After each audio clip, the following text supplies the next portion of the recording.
augmented human, C4621, has awakened. What's up, everyone? My name is Mitchell Saltzman, and today I'm joined remotely all the way from Japan by producer Yasunori Ogura to talk all about Armored Core 6.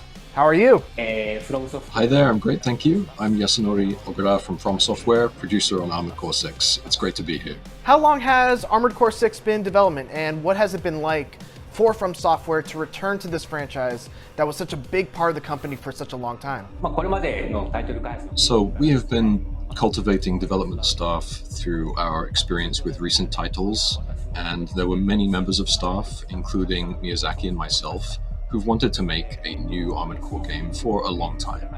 So really, not making a new Armored Core was never really an option. It was a case of when rather than if. As to the game's direction and development, in around 2018, Miyazaki and some core members of the team began initial direction and forming the basic core concept of AC6.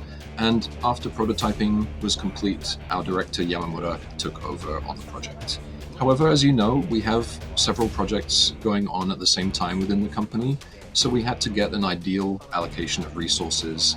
We had to get the right staff on board, which resulted in a slightly longer wait, but we're happy to finally bring a new Armored Core to our fans. So, can you tell us a little bit about the story of Armored Core 6 and whether newcomers will be able to jump right into this entry if they haven't played any of the other ones?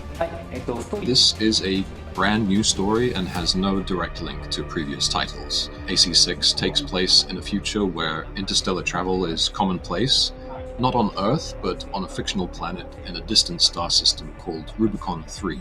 Rubicon is a devastated planet that was razed to ash in a great disaster caused by the outbreak of a mysterious new substance called coral. Activating cerebral coral control device. Which occurred half a century before the events of the game take place. At the outset of the game and the story, the player learns that coral, which was thought lost in this great disaster, has been rediscovered, and extraterrestrial corporate forces have begun an invasion race to acquire the rights to this mysterious and powerful new substance. So they are at conflict with the indigenous forces who are resisting their invasion on the planet Rubicon. And the player, as a lone independent mercenary and AC pilot, is thrust into this Rubicon war for the coral. So although AC6 is a numbered title, the setting and story are completely new, and we believe it makes a great first entry into the series for newcomers and old fans alike. We're close to Rubicon. Wake the dog up. So let's talk a little bit about Rubicon as a setting. Is there anything that's unique about the planet that will allow for kind of unique mission structures that people haven't seen in the Armored Core series previously?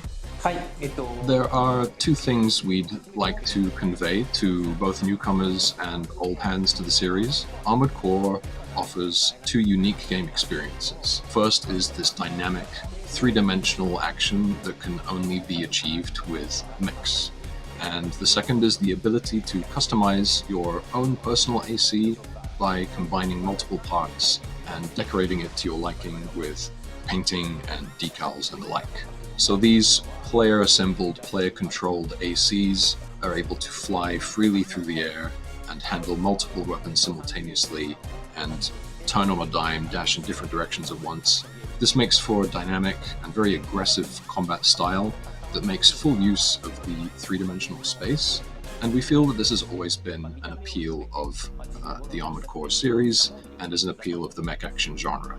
For die-hard Armored Core fans, what are the elements of Armored Core 6 that those hardcore fans are going to find appealing about this game?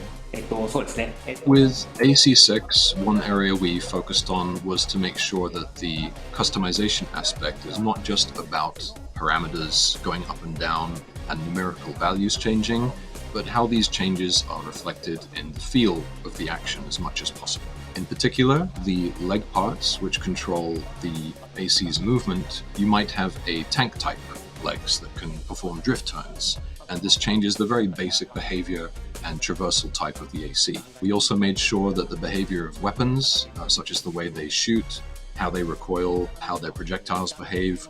We tried to make sure that this all makes a big difference in how the game feels and plays. So, speaking a little bit about that customization, Armored Core games have a bit of a reputation for being very complex, with many stats to consider, parts to swap in and out. Is there anything else that you guys are planning on doing with Armored Core 6 to make it a little more approachable for newcomers who might not be used to that level of complexity?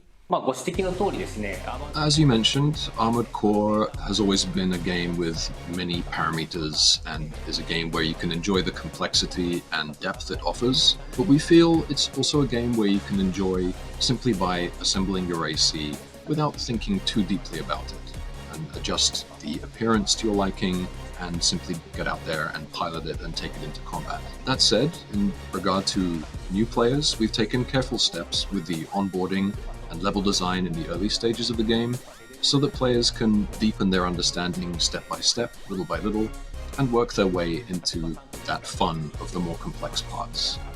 We've also prepared a training simulator where the player can learn the basics of action and assembly using sample ACs, and we've also tried to make the controls more intuitive, so that we hope that those who have no experience with the series will feel free to enter and enjoy the feel of piloting their very own Armored Core.